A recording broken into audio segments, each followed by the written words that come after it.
सर्वत्र स्वस्त धान्य दुकान रिपोज मशीनच्या अनेक समस्या निर्माण होत असल्याने जिल्ह्यातील सर्वत्र रास्त धान्य दुकानदार व केरोसिन परवानाधारक चांगलेच त्रस्त झाले आहे. अशातच धामणगाव रेल्वे तालुक्यातील अखिल महाराष्ट्र राज्य रास्त धान्य दुकानदार व केरोसिन परवानाधारक महासंघाच्या वतीने चक्क इपोज मशीनचीच अंतिम यात्रा काढून सर्वांचे लक्ष वेधून घेतले.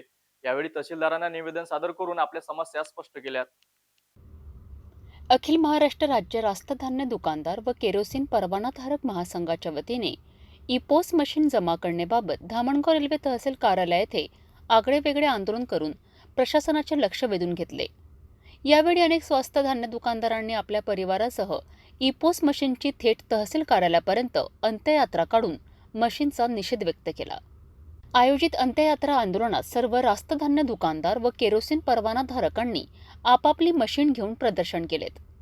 यावेळी तालुक्यातून सर्व रास्त भाव दुकानदार व केरोसिन परवानाधारक महिला पुरुष उपस्थित होते.